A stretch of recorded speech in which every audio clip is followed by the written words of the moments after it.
Why do you spend money like that? It's my money, so I can spend it however I want. My name is Brian. I've been married for 6 months, and I was reaching my limit both mentally and physically. The cause of constant fights since our marriage was my wife, Karen's spending habits. As the daughter of a wealthy company president, she had received a substantial amount of money from her parents as a wedding gift. She used that money to buy furniture for our new home, as well as her clothes, bags, and shoes. She never cooked, instead buying ready-made meals from department stores every day. Taking advantage of the fact that I was away at work during the day, she even hired a housekeeper without consulting me. Why don't you understand what I'm saying? I'm just saying we don't need unnecessary things. Besides, you don't even work. You're the one who said it was okay for me to be a housewife. My wife became a full-time housewife immediately after we got married. I thought she did it because she wanted children, but it seemed like there was more to it than that. As I got busier with work and couldn't come home often, she started going out more frequently. I warned her several times, but she didn't listen. One day, she came home completely drunk, being carried by her girlfriends. I was surprised when I saw the taxi receipt. I asked her angrily, "Did you really come from such a far place?" She replied, "It's my money, so it doesn't matter." We had a big fight, and I couldn't take it anymore. I finally said the words that had been repeating in my head over and over again. "Let's get a divorce." "Huh, why? I married you because I wanted to build a happy family together. As it is now, it's not good for either of us." "Well, what should I do then? You're an adult now. Figure it out for yourself." I yelled at my wife and stormed out of the house.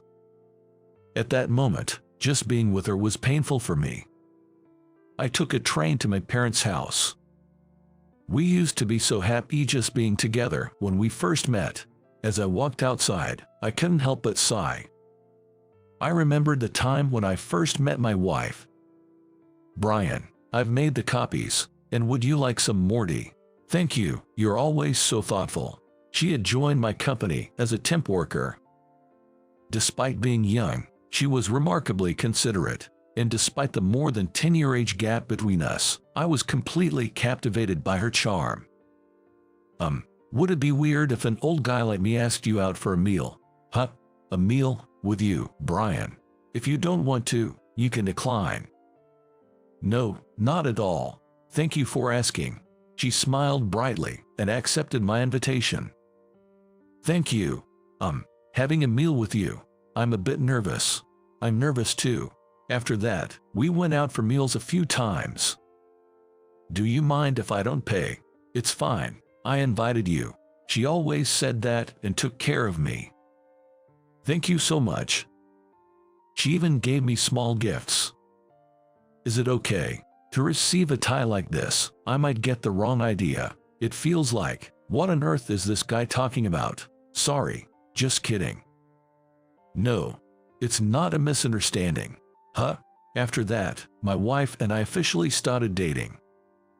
And we quickly fell for each other and got married. But later on, her job at her family's company became a huge success, and she also received a substantial amount of money as a director. That's when her tendency to overspend started showing. Her lack of attachment to money was astonishing, and I couldn't accept our differing values. So, we divorced easily, and she went back to her parents' house. What was she expecting when she married me? Even if I ask, she who's not here won't answer. There's no point in thinking about answers I can find. After that, my parents recommended a few arranged dates, and I went to meet several women. But each time, thoughts of my ex-wife crossed my mind. I tried cooking stew for the first time. How is it? It's delicious, really. Her smile had stuck in my head. No matter who I was with, all I could think of was my ex-wife. Why can't I forget about her so much? Even though we had such a terrible breakup. I wonder why. The bar proprietress at my regular bar tilted her head while pouring a whiskey. Well, maybe because there were good memories. Here you go. I took a sip of the whiskey that had been placed in front of me. For the next few years, I remained unmarried without remarrying anyone. As you get older, opportunities to meet women are not that common. Then, one day, on my birthday, I received a birthday card from my ex-wife. Happy birthday. I'm really sorry for back then, and thank you so much. I'll treasure what I received from you. What's she talking about? Something irreplaceable. Is she talking about memories? When we parted ways, I had given her a small amount of savings, and I hadn't given her anything else.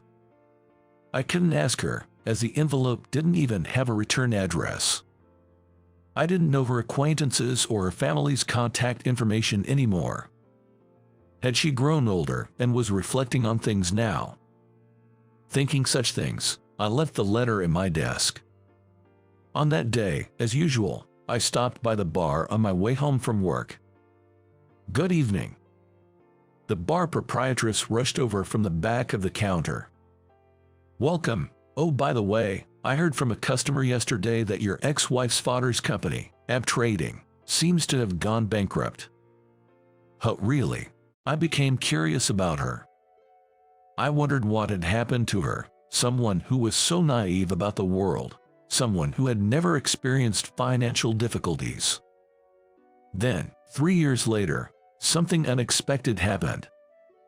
I received a letter at my home. It was in a plain white envelope with no sender's name. I had a strange sense of déjà vu and remembered Karen's letter. And I was shocked when I read that letter. I apologize for this sudden letter. I am your son. My son. I read those words over and over again. There shouldn't be any children between her and me. What on earth could this mean? As I continued reading the letter, I learned a shocking truth. My mother realized that she was pregnant with me right after divorcing you, but she didn't have the courage to tell you about it, and it has come to this day. My mother is sick. The doctor today said it might be life-threatening. Please, even if just for a moment, come and see her. And in the letter, there was a note with the address of a certain hospital and a room number. Is Karen hospitalized here? I was guided as if by fate and headed to that hospital. The hospital was close to her parents' house and was a large general hospital. I asked at the reception where the inpatient ward was and searched for the room number mentioned in the note. It's here. Nervously, I reached for the door handle. And then, she, lying in bed, said in surprise, "Why, are you here?" Seeing her like that, I was genuinely surprised. My ex-wife had become emaciated, with gray hair and wrinkles, looking like a completely different person from before. There was no trace of her former self. I received a letter from your son. Alex, you can't be. She opened her eyes wide and stared at me intently. It seems like you haven't remarried. No, Alex is your child. She explained what happened after we parted ways. After we divorced, it seems she realized she was pregnant shortly afterward. But she never told me that she had a child after our separation. My parents took care of the living expenses, so there was no problem. Of course, I thought a child needed a father, but I heard through the grapevine that you were going on arranged dates, so I didn't know what to do. She burst into tears and covered her face with both hands. I was surprised, but it's okay. Your health is not good right now, so please don't worry about it anymore. I couldn't grasp the reality, and that was the best I could say. Is he doing well? Yes. He gave up on going to college for my sake and is working, but I feel so sorry for him. She cried again, her face contorted. Why did you send me a birthday card? I asked curiously, and she replied, I was really out of my mind. I didn't mean to trouble you. I just suddenly wanted to express my gratitude for giving me that child. After her father's company went bankrupt, she quickly became poor, accumulated debt, and had a very tough life. She worked part-time at a fast food restaurant while struggling to make ends meet. I wondered if she had ever been to a fast food restaurant before. After her family's company went under, she was probably on her own, and she must have gone through a lot. Her worn-out appearance was probably not just because of her illness. I began to feel sorry for her and gently hugged her. Although it wasn't apparent from her appearance, her body was skin and bones, and it seemed like it could break with a little force. She had raised her son and lived as a mother with such a fragile body. I also want to do something for Alex as his father. I'm sorry. I couldn't rely on you until now. You were stubborn and never gave in once you decided to do something. I really regret not being more honest, she said in a small voice, still looking down. Can I meet Alex? Of course, he'll be here soon. My heart was pounding, and I felt like it was going to burst. It would be my first meeting with a son I never knew existed. He will accept me, won't he? And then, he casually came in. Mom, are you okay? The young man who entered the hospital room looked quite similar to me. Well, maybe his mouth area resembles her. Are you my dad? It seemed like he had thought the same thing as me, and he was staring at my face in surprise. Yes, I'm your father. I smiled at him, and he smiled back at me. After that, with my wife in between us, we talked about what had happened to each of us over the past dozen years. I had never been able to forget about her, and I was grateful for being able to meet her again and see my son. Apparently, my son had heard about me from her before. But he didn't want to contact me now that they had become poor, fearing that it might seem opportunistic. However, when he heard that his mother was sick and her life was in danger, he said he really wanted to meet the three of us before she passed away. Then, when I was looking for my mother's pajamas and towels in the room, I found a box with a lot of photos of the two of you. My mother still can't forget about you, so I decided to write the letter.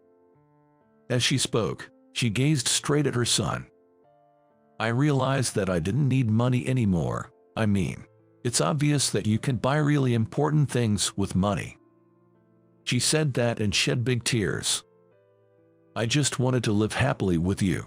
Just realizing that is enough. I hugged her tightly. After that, I visited the hospital almost every day to check on her condition. I was looking forward to meeting my son. She continued her battle against illness for a while, underwent surgery repeatedly, and miraculously recovered, finally being discharged from the hospital. Don't be so nervous. That's right, Dad, my face and body are stiff. Taking a family photo is a first for me. Saying that, he straightened his back and stood up tall.